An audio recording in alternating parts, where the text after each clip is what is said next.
नमस्कार, मेरा नाम भाऊ तोरसेकर। आप देख रहे हैं प्रतिपक्ष।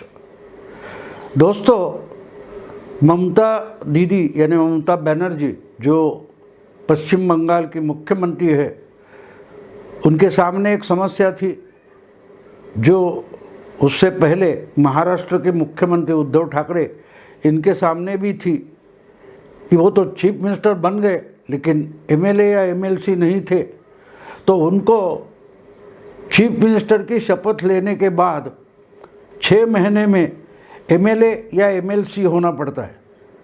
वही बात ममता दीदी के लिए थी, क्योंकि ममता दीदी उनकी जो परमानेंट जगह है भवानीपुर कोलकाता में, वहाँ से तो लड़ी नहीं थी। वो जीत पर उतरी थी कि उनसे गद्दारी कर जो शुभेंदु अधिकारी बीजेपी में चले गए थे, उनको हराने के लिए नंदीग्राम में जाकर ममता दीदी लड़ी थी और पूरी ताकत लगाकर लड़ रही हूँ, हार हो या जीत हो, ये दिखाने के लिए ममता दीदी ने दूसरी जगह कोई चुनी नहीं थी कि भाई अगर नंदीग्राम में हार जाओ तो और कहीं से तो कम से कम एमएलए होना ज़रूरी है। इसलिए उन्होंने दूसरी जगह भी नहीं लड़ाई थी, लेकिन नंदीग्राम में वो हार गई और उनकी पार्टी को तो बहुमत मेजॉरिटी मिल गई, लेकिन एमएलए नहीं थी। और बंगाल में जबकि विधान परिषद है ही नहीं, अपर हाउस जिसको बोलते हैं, वो है ही नहीं, तो लेजिस्लेटिव काउंसिल की मेंबर होने का कोई सवाल पैदा नहीं होता। इसलिए उनको कहीं ना कहीं से तो विधानसभा का ही सदस्य होना ज़रूरी था। अर्थात जो परंपरा से चलती आई हुई उनकी जगह थी भवानीपुर, वहाँ से जो उनकी ही पार्टी के एमएलए चुनकर आए थे, उन्होंने इस्तीफा दे दिया, दीदी के लिए जगह खाली कर दी।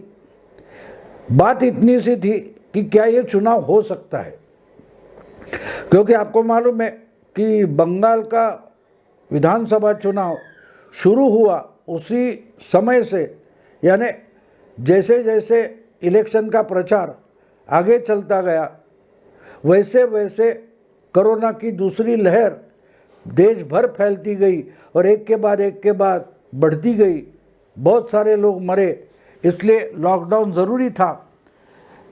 8 दौर का जो वोटिंग था, उसमें से 4 दौर पूरे होते होते कम से कम आधे राज्यों में, देश के आधे राज्यों में लॉकडाउन जारी हुआ था। और 3 मई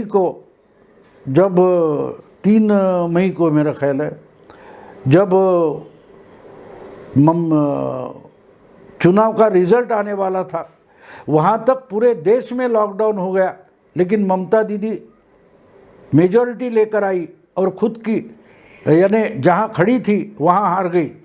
उन्होंने उस पर बहुत बवाल भी किया, हाई कोर्ट, सुप्रीम कोर्ट, हर जगह चुनाव आयोग पर आरोप लगाए, लेकिन उसका कुछ फ़ायदा नहीं हुआ। अब तो एक बात हो गई है कि ममता किसी को गाली देती है तो लोगों को लगता है कि वो शायद अच्छा आदमी होगा, इसलिए ममता दीदी गाली दे रही। अगर आप ममता दीदी की बात नहीं मानो तो वो गाली देना शुरू कर देती है और उस पर बीजेपी वाला करके आरोप लगा देती है। फिर वो राज्यपाल हो, चुनाव आयोग हो, कोर्ट हो या कोई जज हो, किसी को भी बीजेपी वाला डिक्लेयर करके ममता अपना खुन्नस निकाल लेती है। तो अभी ये बात थी कि वो तो हार गई थी लेकिन मेजॉरिटी तो आई थी। तो सवाल ये था कि 6 महीने में ममता बनर्जी एमएलए कैसी बनेगी, क्योंकि आपको मालूम है अभी भी बहुत सारे राज्यों में और शहरों में लॉकडाउन जारी है, बहुत बड़े निर्बंध लगे हुए। तो चुनाव आयोग अगर मेहरबानी नहीं करता तो ये भी चुनाव मुश्किल था। इसलिए मैंने एक वीडियो में बताया था, क्या ममता दीदी जयललिता बनेगी? क्योंकि आपको मालूम होगा कि एक समय ऐसा आया था कि जयललिता के पास मेजॉरिटी थी, लेकिन उन पर कोर्ट में केस जारी हुआ और केस का रिज़ल्ट आ गया, तो उसमें उनको दोषी पाया गया, तो उनको जबकि सज़ा हो गई थी तो उनको रिज़ाइन होना पड़ा, इस्तीफ़ा देना पड़ा। तो उनके जगह उन्होंने ओ पनीर सेल्वम नाम के उनके बड़े लॉयल एमएलए थे, मंत्री थे, उनको चीफ मिनिस्टर बना दिया और जयललिता खुद जेल में चली गई थी। और जब तक जयललिता जेल में थी उनका अपील चल रहा था सुप्रीम कोर्ट में, लेकिन जब तक ममता जेल में, हाई कोर्ट में उनका अपील चल रहा था, निचले कोर्ट ने उनको सज़ा दी थी लेकिन हाई कोर्ट में उनका अपील था, तो जयललिता तो जेल में चली गई थी और ओ पनीर सेल्वम को उन्होंने चीफ मिनिस्टर बनाया था और बाकी मिनिस्ट्री वही थी। लेकिन हाई कोर्ट ने 2-2.5 साल में उनको क्लियर कर दिया, वो दोषी नहीं है ऐसा हाई कोर्ट ने बताया।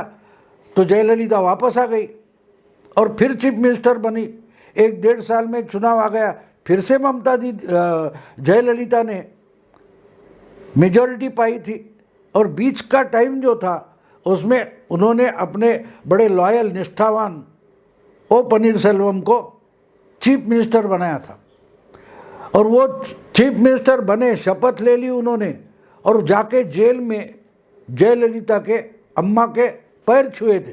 पूरी मिनिस्टर, पूरे के पूरे तमिलनाडु के सब मिनिस्टर बंगलोर के जेल में गए थे ममता के पाँव छूने, जयललिता के पाँव छूने के लिए।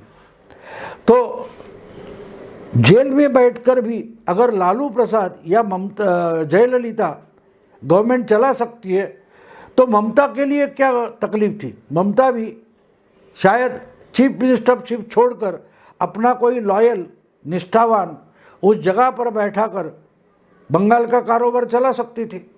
इसलिए मैंने वीडियो बनाया था, क्या जयललिता ने जो रास्ता दिखाया है उसी रास्ते से ममता जाएगी क्या? क्योंकि प्रॉब्लम ये थी कि लेजिस्लेटिव काउंसिल तो बंगाल में नहीं है और लॉकडाउन लगा है, कोरोना की दूसरी लहर जोर शोर से चल रही है, तो चुनाव, उपचुनाव तो होगा नहीं। क्योंकि कोई भी एमएलए उनका छोड़कर जगह दे सकता था, भाई दीदी हमारे जगह से आप चुन कर आइए, लेकिन चुनाव लेना ये तो ममता के अधिकार में बात नहीं थी, वो तो चुनाव आयोग का काम है, केंद्रीय चुनाव आयोग जो है। तो अब ये मामला ख़त्म हो गया है क्योंकि केंद्रीय चुनाव आयोग ने भवानीपुर में जो जगह खाली की थी ममता के कोई एमएलए ने, उस जगह से उपचुनाव डिक्लेयर किया है और ठीक जिस दिन ममता के 6 महीने कंप्लीट होने वाले हैं उसके 2 दिन पहले उसका रिजल्ट आने वाला है। मतलब इतना ही है कि ममता के लिए मामला आसान हो गया है। लेकिन एक बात है, ममता तो वहाँ बंगाल में बैठी है, लेकिन शिवसेना और शिवसेना के नेता प्रवक्ता आजकल ममता को दीदी मानते हैं और असल में दीदी मानते हैं। वैसे तो ममता को हर कोई दीदी ही मानता है। आपको याद होगा चुनाव प्रचार में मोदी जी भी दीदी ओ दीदी ऐसे उनकी मजाक उड़ाते थे। तो दीदी तो हर कोई बोलता है, लेकिन मोदी के विरोध में जो एक गुट खड़ा हो गया है उसमें ममता अब दीदी बन गई है। उनके सिवा कोई पत्ता भी हिलने वाला नहीं है। तो शिवसेना भी उसमें जुट गई है। लेकिन मैं सोचता था कि शिवसेना ममता को दीदी क्यों मानती है? कुछ तो ऐसा होगा कि ममता बड़ी है तो संख्या में बड़ी है, ऐसी बात मैं नहीं मानता। उसमें संख्या की बात नहीं होती, क्योंकि उस हिसाब से अगर हम जाएंगे तो पवार साहब का कद बहुत छोटा है, उनके तो 6-7 एमपीज़ है, ममता के तो 22 एमपी है। इसके पहले तो उनके मेरा ख्याल है 36 या 34 एमपी थे। तो संख्या बल से नहीं, लेकिन कर्तव्यगारी से। और शिवसेना से ममता की कर्तव्यगारी कहाँ ज़्यादा है? क्या उन्होंने अकेले के बलबूते पर मेजॉरिटी लाई इसलिए शिवसेना उनको दीदी आपसे खुद से बड़ा मानती है? नहीं दोस्तों, मेरा ख्याल है कि बीजेपी पर आरोप लगाने में जो आगे होगा वो सबसे बड़ा माना जाता है। आज की जो देश की राजनीति चल रही है उसमें हम देखते हैं कि जो मोदी जी को, बीजेपी को ज़्यादा से ज़्यादा गाली देगा ज़्यादा से ज़्यादा उन बीजेपी पर, मोदी पर आरोप करेगा, गाली गलौज करेगा, वो बड़ा होता है। तो शायद इसी कारण से शिवसेना ममता दीदी को दीदी मानती है, बड़ी मानती है। अब देखिए, इतनी ही बात नहीं, और एक क्षेत्र ऐसा है कि जहाँ शिवसेना से ममता दीदी बहुत आगे है। हमने देखा कि महाराष्ट्र में शिवसेना के चीफ मिनिस्टर बने, उसके बाद सीबीआई को डायरेक्टली कोई काम करने के लिए प्रतिबंध लगाया गया। लेकिन इनसे पहले 3 साल ममता दीदी ने बंगाल में सीबीआई को बैन कर दिया है। और ममता दीदी जो कुछ गड़बड़ कर देती है उस पर कोर्ट में जाकर सीबीआई की इंक्वायरी लगती है, और कोर्ट बोलती है कि नहीं, ममता की पुलिस नहीं, ममता गवर्नमेंट की पुलिस नहीं, सीबीआई जांच करेगी। अभी तो आपने देखा, अभी जो चुनाव के बाद जो हिंसा हुई थी उसकी इंक्वायरी भी, इन्वेस्टिगेशन भी सीबीआई को सौंपा गया, लेकिन कोर्ट से सौंपा गया, क्योंकि ममता की पुलिस कुछ करती भी नहीं और करती ही नहीं। सेम केस महाराष्ट्र में। लेकिन महाराष्ट्र में तो एक छोटी सी बात है, सुशांत सिंह राजपूत का मामला था, वो हाईकोर्ट ने सीबीआई को सौंप दिया।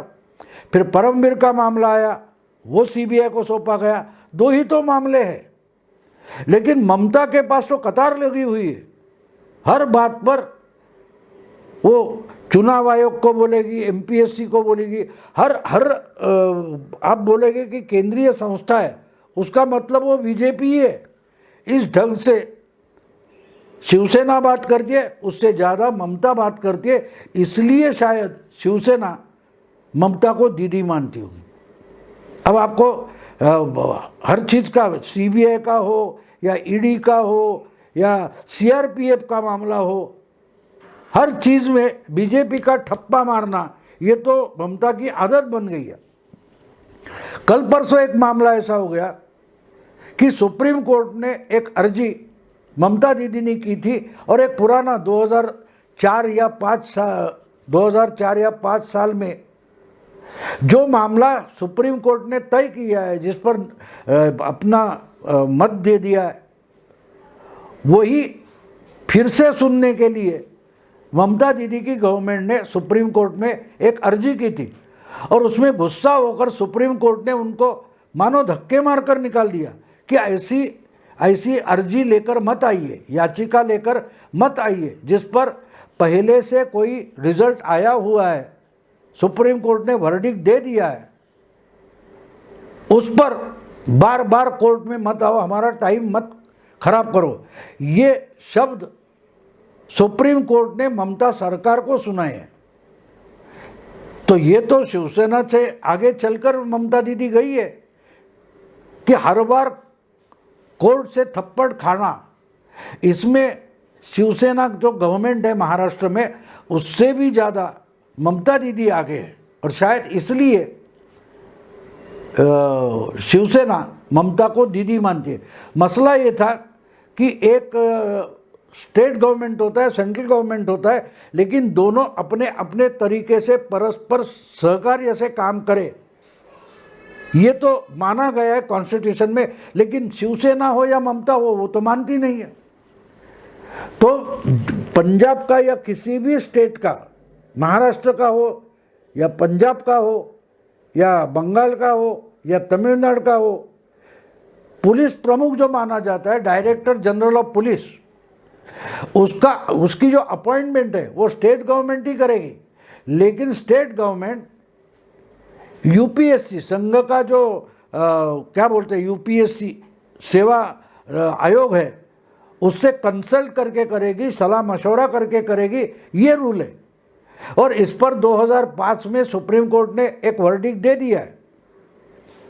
फिर भी उसको चैलेंज करने के लिए ममता पहुंची थी कि संघ सेवा आयोग है, वो भी बीजेपी की शाखा है और वो बीजेपी के इशारे पर ही काम करता है, ये ममता का मानना था। यानी कोई भी अगर मोदी जी की माँ अगर मोदी जी की सुनती है तो ममता बोलेगी ममता मोदी जी की माँ भी बीजेपी वाला है। ये तो इसमें शायद ममता अपने से बड़ी है ऐसा शिवसेना मानती है, इसलिए शायद शिवसेना ममता को दीदी मानती है। ये कारण हो सकता है कि ज़्यादा से ज़्यादा कोर्ट से थप्पड़ किसने खाए उसको बड़ा मानो, उसको बड़ा मानो। तो इसलिए ममता शिवसेना के लिए दीदी बन चुकी है। देखते आगे आगे होता है क्या। 3 अक्टूबर को इसका रिजल्ट आने वाला है, 30 सितंबर को उसका वोटिंग होने वाला है भवानीपुर में। लेकिन एक बात माननी पड़ेगी कि फिर भी इतनी गाली गलौज के बाद चुनाव आयोग ने ये उपचुनाव रखा है और उसमें ममता ही जीतेगी, क्योंकि वो तो उनका पारंपरिक चुनाव क्षेत्र है। लेकिन फिर भी वो तो चुनाव आयोग को बीजेपी का ही मानेगी और आरोप करती रहेगी, और जब तक वो बड़े बड़े आरोप करते रहेगी तब तक वो शिवसेना के लिए दीदी बनकर रहेगी। जिस दिन इन दोनों में गाली गलौज शुरू हो जाएगा तब देखेंगे कौन दीदी है कौन दादा है। अब यही रुकता हूँ। अगर ये वीडियो आपको पसंद आए तो लाइक कीजिए, शेयर कीजिए, प्रतिपक्ष को सब्सक्राइब कीजिए। नमस्कार।